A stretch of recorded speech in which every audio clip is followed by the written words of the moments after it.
శ్రీమాత్రే నమః. ఈ మధ్య చాలామంది ఏం చేస్తున్నారు అంటే ఎవరికైనా సరే ఎక్కువ బాధలు వచ్చినాయి అనుకోండి, ఏదో కష్టం వచ్చింది కానీ, ఇంట్లో ఏదో సమస్య వచ్చింది కానీ, వీళ్ళు ఏం చేస్తున్నారంటే ఇతరుల కాళ్ళ మీద పడడానికి నేర్చుకున్నారు. అంటే చాలామంది ఎవరైనా సరే గురువు గారు లేకపోతే ఎవరైనా సరే మనకి ఎవరో మంచి పెద్ద పెద్దోళ్ళు కనిపిస్తారు కదా, వాళ్ళ కాళ్ళ మీద పడి మాకు ఈ సమస్య వచ్చింది ఆ సమస్య వచ్చింది అని చెప్పుకుంటున్నారు కదా. అయితే ఇట్లా మంది కాళ్ళ మీద పడడం వల్ల ఫస్ట్ మనకి ఏమవుతుందంటే మన వాల్యూ అనేది తగ్గిపోతుంది. మన సమస్య ఏదైనా సరే, అది ఎంత పెద్ద సమస్య అయినా సరే, మనం ఇతరుల కాళ్ళపైన ఎప్పుడైతే పడ్డామో మన వాల్యూ తగ్గిపోతుంది. అదేవిధంగా మనం వాళ్ళకు బానిసత్వంగా ఉండాల్సి వస్తుంది. ఎందుకంటే ఇప్పుడు మనకి ఏ సమస్య వచ్చినా, అది ఎంత సమస్య వచ్చినా కానీ దాన్ని మనమే పరిష్కరించుకోవాలి. అంతేగాని ఈ గురువు గారులు ఎంబడని, లేకపోతే ఈ వీళ్ళు ఉంటారు కదా, పెద్ద పెద్ద ఆశ్రమంలో ఉన్న వాళ్ళు, పీఠాధిపతులు, వీళ్ళందరూ ఎవరైనా సరే ఇప్పుడు వాళ్ళు ఏం చేస్తారు, మాకు పెళ్ళిళ్ళు వద్దు వద్దు అనే వాళ్ళు ఏదో కాషాయం బట్టలు ధరించి ఏదో మౌనంలోనో ధ్యానంలోనో ఎక్కడో జీవిస్తుంటారు. మనందరం పోయి వాళ్ళకు తగులుకుంటాము. అంటే వాళ్ళు ఇంకా పెళ్ళిళ్ళు చేసుకోకుండా ఉండి లాభం ఏం చెప్పండి, మళ్ళీ మనని తగిలించుకున్నట్లే కదా. వాళ్ళు అన్నీ వదిలేసి మనల్ని వదిలేయనంటే మనం పోయి వాళ్ళ కాళ్ళ మీద పడి వాళ్ళకి ఇంకా సమస్యలుగా మారుతున్నాం కదా. అయితే సరే, ఇలాంటి వాళ్ళ కాళ్ళు పట్టుకోవడం వల్ల మన సమస్యలు తీరుతాయో తీరవో నాకు తెలియదు. ఎందుకంటే చాలామంది ఈ మధ్య చాలామంది ఏమవుతుందంటే అందరు మోసమే చేస్తున్నారు.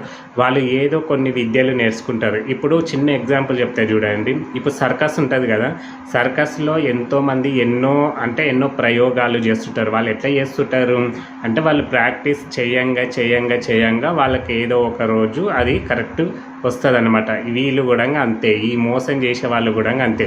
ఏదో కొన్ని విద్యలు కొన్ని మంత్రాలు ఏవో నేర్చుకుంటారు. వాళ్ళు చేసి మన ముందు వచ్చి ప్రదర్శిస్తారు. మనం ఏమనుకుంటాం, అమ్మ వాళ్ళు ఇట్లా చేస్తున్నారు, ఆయన ఇన్ని మహిమలు అనేవి ఎక్కడా ఉండవు. నిజంగా వాళ్ళకి అంత మహిమనే ఉంటే మనం పోయి వాళ్ళ కాళ్ళు పట్టుకున్నాగానే మనకున్న సమస్య ఆ క్షణమే తీరిపోవాలి, అది అయిపోవాలి, ఎంత పెద్ద సమస్య అయినా కానీ వాళ్ళు ఏం చెప్తారు, ఇది అది అని చెప్తారు. ఎందుకు చెప్తారు అంటే అది దీనికి షూట్ కాదన్నమాట. వాళ్ళకు కూడా తెలియదు. దయచేసి ఇలాంటి వాళ్ళ మీద కాళ్ళు ఎప్పుడు అంటే ఫస్ట్ మనము ఏం చేయాలి అంటే, మనకి ఇంట్లో అందరికీ పూజా మందిరాలు ఉండేవి. ఇవాళ అందరు పెద్ద పెద్ద ఇండ్లు కట్టుకుంటున్నారు కదా, అందరి ఇండ్లలో పూజా మందిరం.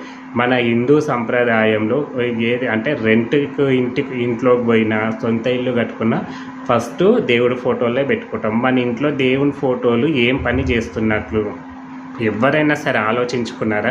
ఈ సమస్యలు కానీ ఈ బాధలు కానీ పడేవాళ్ళు మన ఇంట్లో దేవుని ఫోటోలు ఎందుకున్నట్లు అంటే రోజు చూసుకోవడానికా, లేకపోతే ఎందుకున్నట్లు?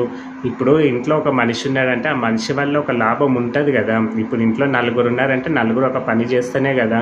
మళ్ళీ ఇంట్లో దేవుని ఫోటోలు పెట్టుకొని మనం ఏం చేస్తున్నట్లు రోజు దీపం పెడతారు. దీపం పెట్టడమే కాదు, మనకున్న సమస్యలు కూడా వాళ్ళు తీర్స్తేనే కదా మనం పూజ చేయండి. తీర్చండి ఉట్టి ఏంటి లాభం చెప్పండి ఫోటోలు పెట్టుకొని. అందుకే ఫస్ట్ ఎవరైనా సరే మీకు ఏ చిన్న సమస్య పెద్ద సమస్య వచ్చినా ఫస్ట్ మన ఇంట్లో ఉన్న దేవుడి ఫోటోలే, దేవుడు మన ఇంట్లోనే ఉన్నాడు అనుకోవాలి. ఎవరి కాళ్ళ మీద పడనవసరం లేదు.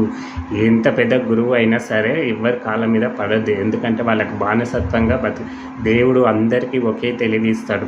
సరే, వాళ్ళు కొంతమంది అంటే మంచిగా బతికినా ఈ కాలంలో మంచిగా బతకలేదు. ఒక నెత్తి మీద చేయి పెడితేనే మంచిగా బతుకుతారు. కానీ కష్టంతో బతకాలంటే అందరం సమానమే. ఎవరేం ఎక్కువ ఉండరు, ఎవరేం తక్కువ ఉండరు. మన కష్ట జీవంతో బతకాలంటే ఒక నెత్తి మీద చేయి పెట్టి ఒకరిని మోసం చేస్తే హై లెవెల్ ఎంతకన్నా ఎదిగిపోవచ్చు. అలాంటి జీవితం ఎప్పుడు కోరుకోకండి. మన కష్టాన్ని మనమే నమ్ముకోవాలి. మనకు వచ్చిన 10 రూపాయలైనా మనం సంతోషంగా ఉండాలి. కాబట్టి ఫస్ట్ ఇట్లాంటి ఏ సమస్య వచ్చినా ఫస్ట్ మీ ఇంట్లో మీ దేవుడు, మా ఇంట్లోనే దేవుడు ఉన్నాడు అని అనుకొని ఫస్ట్ మీ ఇంట్లో ఉన్న పూజా మందిరాలను నమ్ముకోండి.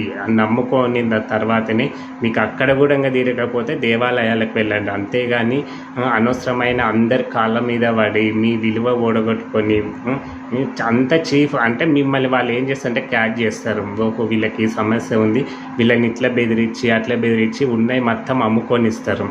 ఏం లేదు మీకు ఇట్లా ఇది పట్టింది అది పట్టింది మీరు ఇట్లున్నారు అట్లున్నారు అని మనకున్న మళ్ళీ ఇంకా అప్పులు పెరుగుతాయి. దీనివల్ల కూడా చాలామంది అప్పులు చేసిన వాళ్ళు ఉన్నారు. కాబట్టి నేను చెప్తున్నా, దయచేసి ఇలాంటి వాళ్ళ జోలికి వెళ్ళకండి. మీ ఇంట్లోనే మీ పూజా మందిరంలోనే మీ ఇష్టదైవమో మీ కులదైవమో ఎవరో ఒకరు ఉంటారు కదా, పట్టుకోండి వాళ్ళని అంటే భక్తితోటి పూజిస్తే మనకు ఫస్ట్ మన ఆత్మలో ఉండాలి, మనకు భక్తి ఉండాలి, అంతే కదా. మనకి ఏదో భక్తి లేకుండా మనము అక్కడ ఇక్కడ తిరిగితే అవి ఎక్కడ పోయినా తీరవు. మీకు భక్తి లేకుండా మీరు ఎన్ని పుణ్యక్షేత్రాలు తిరిగినా ఏ గురువుగారి కాళ్ళ మీద పడ్డా తీరవు అవి. అందుకే ఫస్ట్ మీరు నమ్మండి, ఫస్ట్ మా ఇంట్లో ఉన్న దేవుడే నన్ను రక్షిస్తాడు అని కోసేపు కూర్చోండి.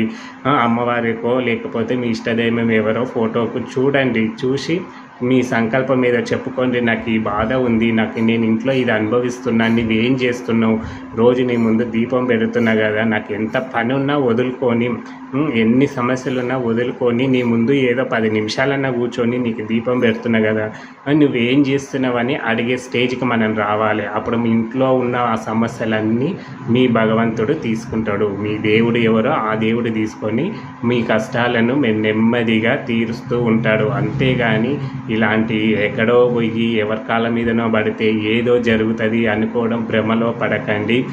పోయి వాళ్ళ దగ్గర మోసపోకండి. ఒకటి పోతే ఇంకొకటి చెప్తారు వాళ్ళు. మీరు బాగా మీరు ఒక సమస్య మీద పోతే ఆడ 10 సమస్యలు ముందుకు వస్తాయి. ఆ 10 సమస్యల నుంచి మనకు ఏదో చెప్తుంటారు, ఇంకా వాళ్ళు అనవసరంగా దాని నుంచి ఇంకా అన్ని డబ్బులు దండుగా అవుతాయి. పోయిన దాని నుంచి అప్పులు చేయాల్సి వస్తుంది. నేను చాలా గమనించింది ఏంటిదంటే, చాలామంది ఇట్లా పోయి అప్పులు ఇంకా ఎక్కువ చేసుకుంటున్నారు. అంటే తీరగడము, వాళ్ళకి ఏదో చెప్పడం, మీకు అసలు సమస్య పక్కకు పోయి ఉంటుంది, వేరే సమస్యలు వచ్చి కూర్చుని ఉంటాయి అక్కడ. అందుకే వదిలేయండి. మీరే ప్రతి ఒక్కరికి చెప్తున్నాం, మీరు మీ పూజా మందిరాన్ని నమ్ముకోండి, ఇంకా ఎవరిని నమ్ముకోవద్దు. మీ ఇంట్లో వాళ్ళనైనా సరే మీ పూజా మందిరంలో ఉన్న దేవుడి ఫోటోలను మీరు ఫోటో అనుకోకండి. ఇంట్లోనే నా దేవుడు ఉన్నాడు అని నమ్ముకొని మీరు పూజించండి. మీకు ఎలాంటి కష్టాలు ఉన్నా నన్ను అడగండి, ఎందుకంటే తీరుస్తారు ఖచ్చితంగా. సమస్యలు అనేవి మనం నమ్ముకున్న దేవుడు ఏదో విధంగా తప్పిస్తూనే ఉంటాడు. మన సమస్యలన్నీ తప్పిస్తుంటాడు మనకు తెలియకుండానే. అంటే ఎవరో ఒకరు రేపు మీ ఇంటికి వస్తున్నా, నాకు అప్పులో మన ఇంటికి వస్తున్నారని ఫోన్ చేసిండ్రు అనుకోండి, వాళ్ళని రాకుండానే చేస్తాడు. మనకు ఫోన్ చేసి బెదిరిస్తాడు ఫోన్లో, నేను వస్తున్నా ఉండు చెయ్యి అని బెదిరిస్తారు కదా. మీరు వెళ్ళి స్వామి ఏది ఇది, నాకు ఇట్లా నా పరిస్థితి ఇట్లా అని మొక్కుకొని వాళ్ళని రాకుండానే చేస్తాడు.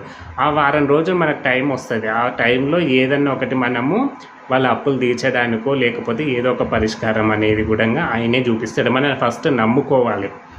మీ ఇంట్లో ఉన్న దేవుని నమ్ముకుంటే ఎన్ని సమస్యలైనా తొలగిపోతాయి. బయటి వాళ్ళ కాళ్ళు పట్టుకుంటే ఏవి తీరవు. మీరు దేవుని ఫోటో మీద ఏడ్చండి. మంది కాళ్ళ మీద పడి ఏడ్చే కంటే ఇంట్లో దేవుడి ఫోటోల మీద పడి ఏడుస్తే మన సమస్యలు అనేటివి తీరుతాయి. ఇంట్లో ఏడవరు ఎవరు, దేవుని ఫోటోలు ఏవో ఉండింటాయి, బూజు పడిపోయినింటాయి, దీపం ఉండదు, ఏది ఉండదు, అంత దుమ్ము పడిపోయినాయి. వీళ్ళు మాత్రం బయట ఎవరో గురువు గారు వాళ్ళ కాళ్ళ మీద పడి మొక్కుతుంటారు సమస్యలు తీరుతాయని, కానీ అప్పుడు ఏవి తీరవు. దయచేసి ఇలాంటి మోసాలకు పోకండి. మీ ఇంట్లోనే మీ పూజా మందిరంలో మంచిగా దులుపుకొని బూజు పట్టకు. ఇంట్లో పూజా మందిరాలు బూజు పట్టినాయి అంటే ఇంట్లో అన్ని సమస్యలే దైవశక్తిగా దుష్టశక్తులు వచ్చి కూర్చుంటాయి, సమస్యలు ఇంకా పెరుగుతాయి అన్నమాట. మీ ఇంట్లో ఉన్న దేవుని ముందే ఏడ్చండి. ఆ ఏడుపు ఏదో మంది వద్ద ఏడ్చి మన పరువు పొడగొట్టుకున్న కంటే మన ఇంట్లోనే మన దేవుడు అంటే పూజా మందిరంలోనే ఏడ్చి మన విలువ అనేది పెంచుకోవచ్చు అన్నమాట. జై శ్రీరామ్.